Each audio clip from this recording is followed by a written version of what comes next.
I want to tell you about my neighbor Dave. Dave is a good guy. Handy, practical, not the kind of person who panics over stuff. Last summer, he found a yellow jacket nest in his soffit, right above the side door his kids use every single day.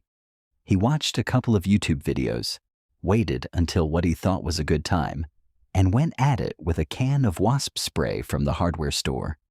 He came inside 22 minutes later with 9 stings on his arms and 1 on his neck, a nest that was still completely intact, and a family that couldn't use that door for the rest of the week. The can said, "Kills on contact." He aimed it right at the entrance. He did exactly what the instructions seemed to imply, and he still got destroyed. That's the thing about wasps that nobody actually prepares you for. It's not just about the product. It's about the timing, the angle, the temperature, the distance, the clothing, the retreat path, and about a dozen other variables that matter just as much as what's in the can. Get one of them wrong, and the product becomes almost irrelevant. I've been stung a lot over the years. Not because I'm reckless. I thought I was doing things right. I've made almost every mistake there is to make with wasp nests, and I made most of them more than once before I started actually understanding what was going on. I sprayed the wrong products at the wrong time of day wearing the wrong clothes. I declared victory too early and walked back into situations that weren't finished. I treated ground nests with products that never reached the colony. I've done all of it wrong, and I want to walk you through exactly how I approach a wasp nest now, step by step, in a way that makes sense from a biological and practical standpoint. Because once you understand why wasps do what they do, the whole operation becomes a lot less scary and a lot more predictable. Before we get into it, I'll tell you right now, stick with me to the end of this video because I've got a bonus method for you. It costs less than $2. You can set it up in about 3 minutes, and it works as a preventive measure that most people never even think about. It's something I've used for years. Okay, let's get into it. First, I need to give you the central idea of this video because it's going to reframe everything else. Here it is. When you disturb a wasp nest, you're not fighting individual wasps. You are triggering a coordinated colony-level defense response. The wasps that sting you are not reacting to you personally. They are responding to an alarm pheromone released by the first wasp that feels threatened. That chemical signal, primarily composed of compounds like isoamyl acetate and N-butyl acetate, according to research published in journals like Insecticidal, travels through the air and recruits defenders in a matter of seconds. It's essentially a broadcast message to the entire colony that says, "There is a threat at this location. Come here, attack it." And the colony responds. What makes this especially important to understand is that the alarm pheromone doesn't disappear immediately. It lingers in the air around the nest entrance for several minutes after the initial disturbance. That means if you spray, back off, and then come back too quickly, you are walking into a zone that is still chemically signaling danger to every worker that passes through it. You are not resetting the situation by stepping back for 30 seconds. The colony is still on elevated alert. This is exactly why so many people get the first few stings, retreat, think it's calmed down, go back in, and then get hit harder the second time. Keep that biological reality in mind, because it explains every single recommendation I'm going to give you throughout this video. Now, the first thing you need to do before you even buy a product or put on a single piece of protective gear is to correctly identify what you're dealing with. This sounds obvious, but it's where most people go wrong from the very start. There are several species you're likely to encounter in and around a home in North America, and they behave differently, build different nests, and respond to treatment differently. Yellow jackets, Vespula and Dolichovispula species, are the ones most people are dealing with when they say wasps. They are aggressive. They nest in the ground, in wall voids, in attics, and in soffits. A mature yellow jacket colony by late summer can hold anywhere from 1,000 to 4,000 workers, according to the University of California's Agriculture and Natural Resources program. They will sting repeatedly, and they do not lose their stinger the way a honeybee does. Bald-faced hornets, which are actually a type of yellow jacket despite the name, build those large gray papier-mâché-looking nests you see hanging in trees or under eaves. They are arguably more aggressive than standard yellow jackets and have a longer sting reach. Paper wasps build the open umbrella-shaped nests, often under eaves or on fence rails. They are generally less aggressive than yellow jackets and will usually give you a warning before they commit to stinging. And then there are mud daubers, which are solitary, non-colonial, and almost never sting humans unless you literally grab one. Why does this matter so much? Because a paper wasp nest with 12 cells and 20 workers is a completely different operation from a yellow jacket nest in your wall void with 3,000 workers. One you can knock down with a broom at night and some basic precautions. The other one requires a totally different strategy, different products, different timing, and a different set of expectations about how long resolution is going to take. Misidentifying your target is how people end up badly stung and with a problem that's gotten bigger, not smaller, after their first attempt. Look at the nest architecture and the wasp itself before you do anything else. If the nest is open, like a honeycomb, you can see directly without any outer envelope. Paper wasp. If it's a gray enclosed globe shape with a papery outer layer, bald-faced hornet. If you're seeing wasps disappearing into a hole in the ground, a gap in the siding, or a soffit vent, and you can't see the nest at all, almost certainly yellow jackets, and that's your most complex scenario. Observe the entrance traffic for a few minutes from a safe distance before you commit to any plan. Count approximately how many workers you're seeing entering and exiting per minute. That gives you a rough sense of colony size, which affects everything that comes next. Once you know what you're dealing with, step 2 is timing. And I mean this in 2 specific ways, the time of day and the time of year. Time of day first. The single best window to treat a wasp nest is between 2 and 4 in the morning. I know that sounds extreme, but hear me out. Wasps are ectothermic insects. Their body temperature and therefore their physical capability is directly tied to ambient temperature. Their flight muscles require a minimum threshold temperature to function at full capacity. At night, especially in the hours before dawn, temperatures drop. The colony is at its least active. The vast majority of workers are inside the nest in a resting state.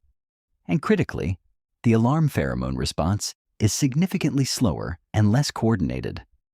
The University of Kentucky Entomology Extension specifically recommends nighttime treatment for exactly this reason. Even if a few workers detect you and release alarm pheromone, the cold-slowed colony cannot mount the same rapid organized defense it would at 2 in the afternoon. Here's how big a difference this makes in practice.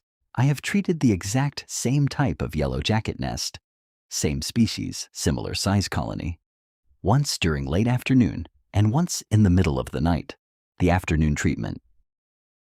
I triggered roughly 30 to 40 defenders within the first 10 seconds. The nighttime treatment of a comparable nest. I dealt with 5 or 6 disoriented workers over the entire operation. Same product, same technique. The timing changed everything. If nighttime is genuinely not possible for you, and I get it, not everyone is going out at 3 in the morning. Early morning before sunrise is the second best option. Avoid midday entirely. Avoid any day where temperatures are above about 85 degrees Fahrenheit for your primary treatment.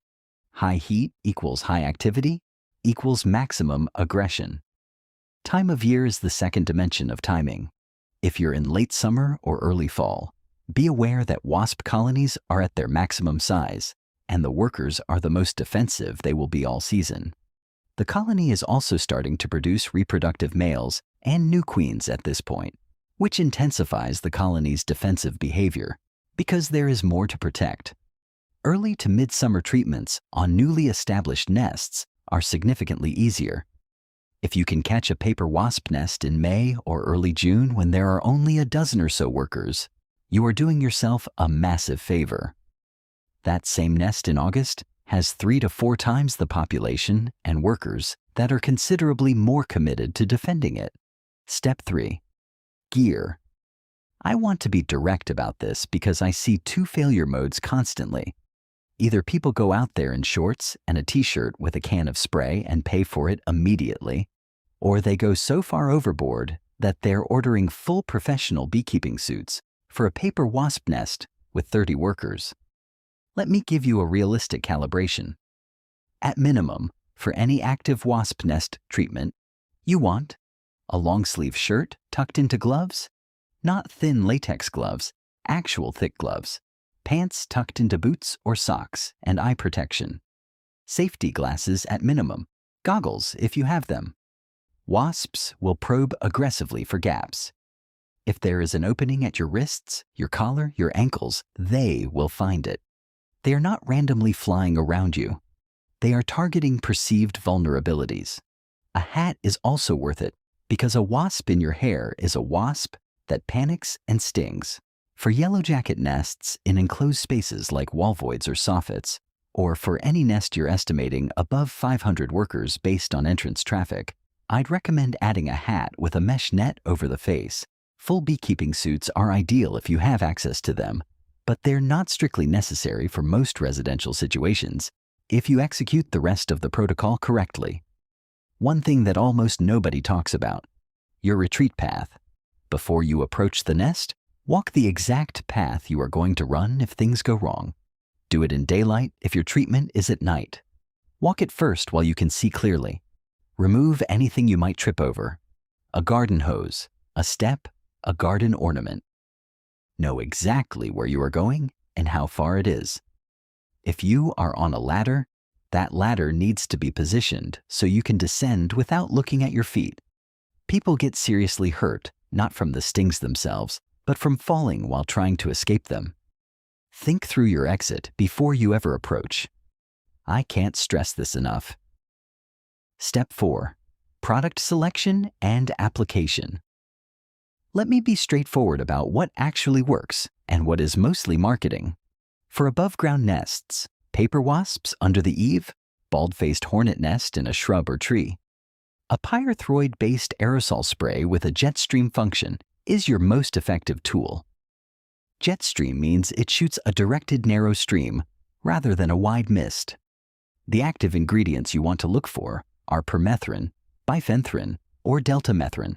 These are synthetic pyrethroids modeled on the natural insecticidal compounds found in chrysanthemum flowers, and they work by disrupting the sodium channels in insect nerve cells, causing rapid paralysis and death. Their knockdown speed on wasps is fast. The jet stream function lets you treat from a safe standoff distance. The better products will reach 15 to 20 feet, which means you're outside of the primary alarm pheromone dispersal zone when you begin your application. Aim directly at the nest entrance opening and hold the stream for a full 5 to 7 seconds on the initial application. You want product inside the nest, not just on the exterior surface. Then back away immediately. Do not wait to watch what happens. Give it a full 20 to 30 minutes and come back to assess. Anything shorter than 20 minutes, and the alarm pheromone signal from the initial disturbance is likely still active around the nest entrance. Do not use foggers or broad mist spray products near an open nest. You will agitate far more workers than you neutralize in the first critical seconds, and you will be standing in a cloud of angry insects while the product disperses into the surrounding air rather than penetrating the nest. Jet stream only. For ground nests and wall void nests, yellow jackets in particular, the spray approach is significantly less effective, and this is the piece of information that would have saved Dave a lot of pain. The reason is simple. You often can't reach the actual colony. The nest may be 18 inches underground or 2 feet inside a wall cavity. The spray hits the entry tunnel and kills the workers immediately present, but it never reaches the colony chamber where the queen is, where the brood is, where the majority of the workers are clustered. You kill a fraction of the colony, the rest goes on high alert, and you've accomplished almost nothing. This is where insecticidal dust formulations become dramatically more effective. Products like Delta Dust, which contains deltamethrin in a fine powder carrier, work on a completely different principle than contact sprays. You apply the dust into the entry hole, just at the entrance, not deep inside, and you leave it open. The workers continue to enter and exit the nest through the treated zone. They pick up dust particles on their bodies, carry it deeper into the nest on every trip, and gradually spread it throughout the colony. Worker wasps are constantly grooming themselves and each other, which distributes the product even further. The colony population begins declining over 48 to 72 hours as the insecticide reaches more and more of the workers and brood. The application tool matters here. A proper hand duster, essentially a bellows that puffs the dust into the entrance, works better than trying to pour it in. In a pinch, a turkey baster or even a squeeze bottle can work. Apply at night, puff 2 to 3 good applications into the entrance, and then leave it completely alone. Do not block the entrance. You want the workers moving through it. I need to say one thing clearly about ground nests specifically, because I see these methods recommended constantly, and they are both ineffective and dangerous. Do not pour boiling water into a yellow jacket ground nest. The nest cavity is often complex and multi-chambered, and boiling water almost never reaches the queen chamber deep in the structure. What it does do is flood the upper galleries, force a large number of extremely agitated workers out through secondary exits you may not know exist, and leave the colony largely intact and now very aware of a threat at their primary entrance. I have personally seen this go badly wrong twice, and do not use gasoline or diesel fuel. Beyond the obvious fire hazard, the EPA classifies using gasoline as a pesticide application as an illegal use of a non-registered substance. It contaminates soil and groundwater, and it also often fails to kill the colony completely because the vapors are heavier than air and may not penetrate the full depth of the nest. It's not worth it on any level.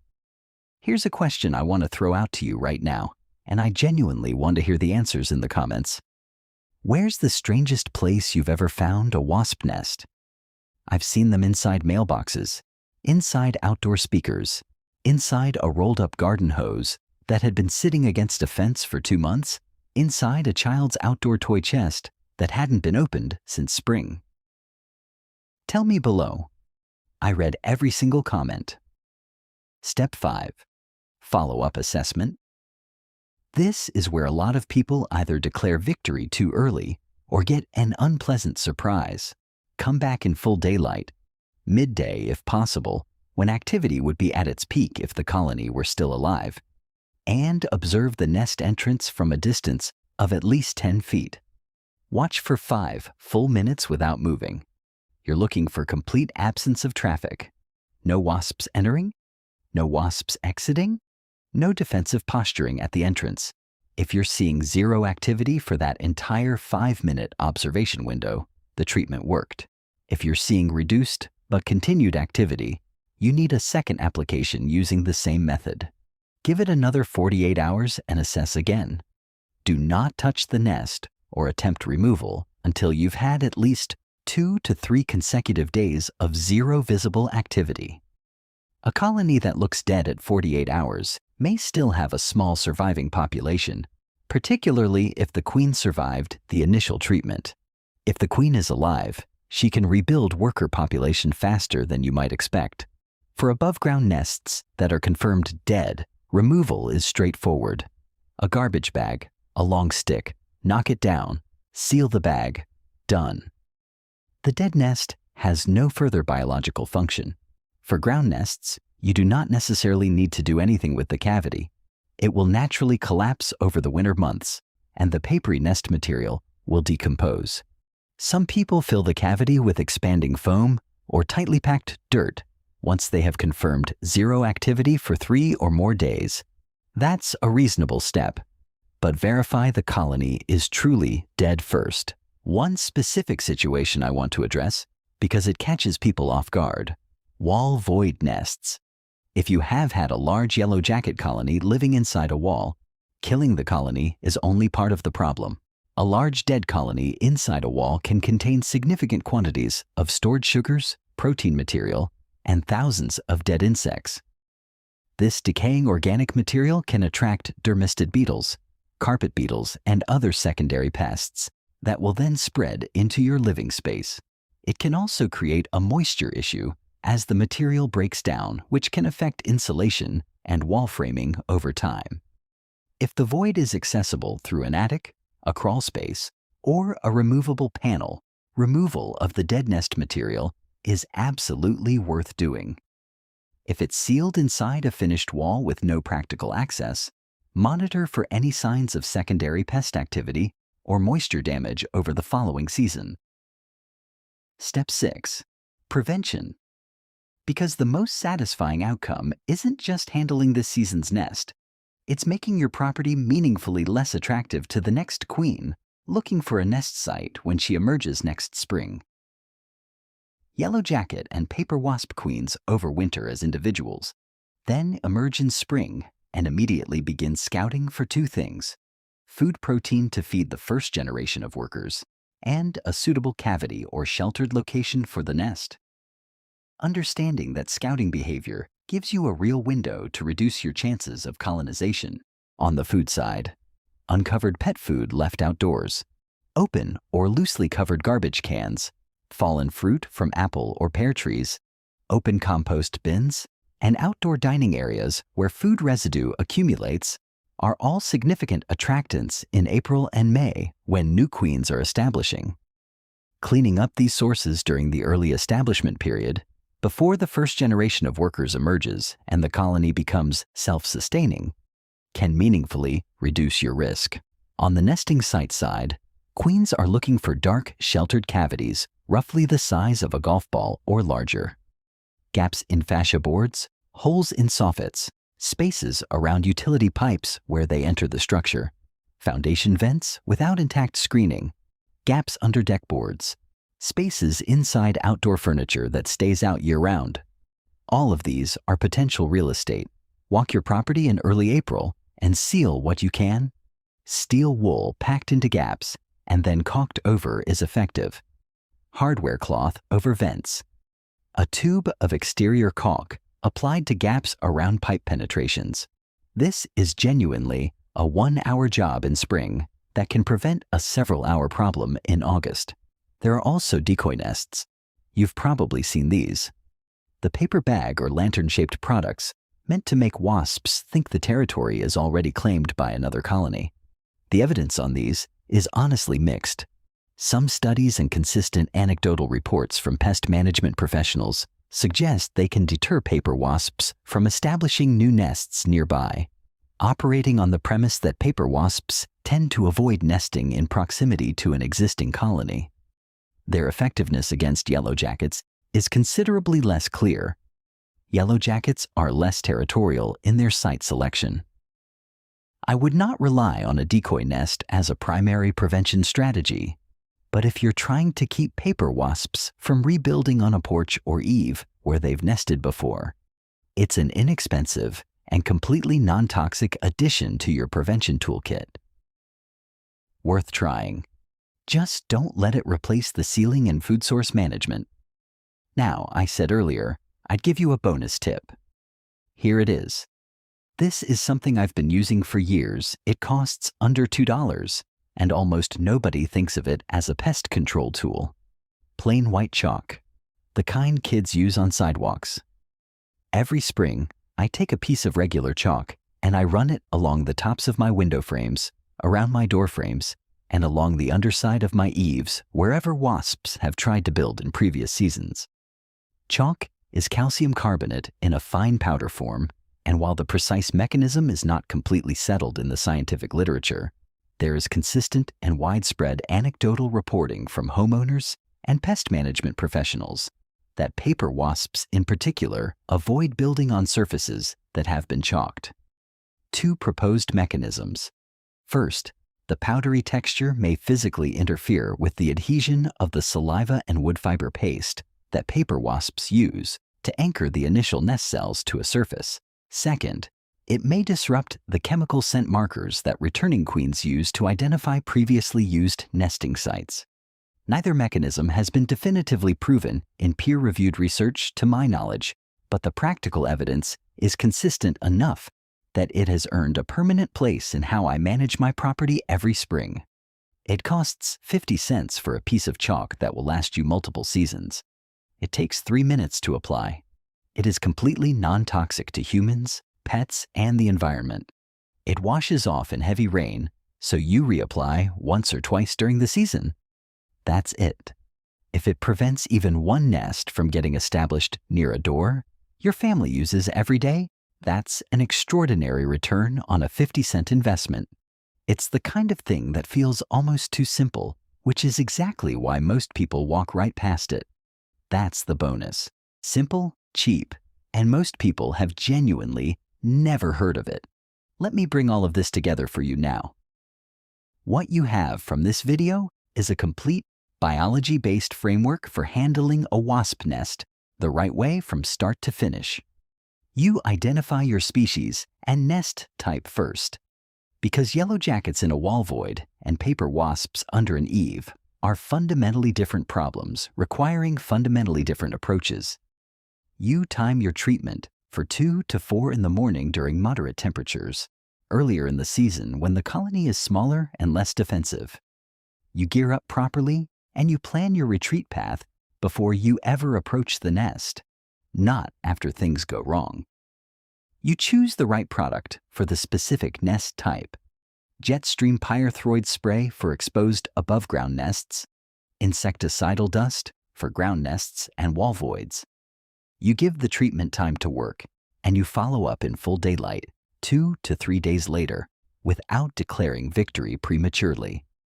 You remove dead nest material where accessible, particularly from wall voids, and then you spend 1 hour in early spring sealing entry points, cleaning up food sources, and applying chalk to the spots they've targeted in past years.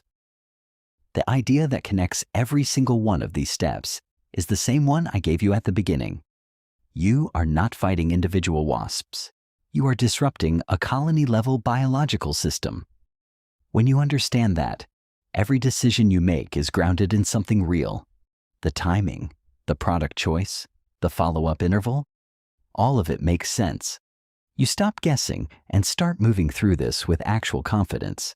If you know someone who's got a wasp problem they've been putting off because they're not sure how to handle it, a nest that's been there for 3 weeks while they avoid that part of the yard, a soffit situation they keep meaning to deal with, share this video with them. It'll save them some stings and probably a fair amount of anxiety. This is what I do. I find the stuff that actually works and I share it straight. No fluff, no sales pitch. Thanks for spending time with me today. I'll see you in the next one.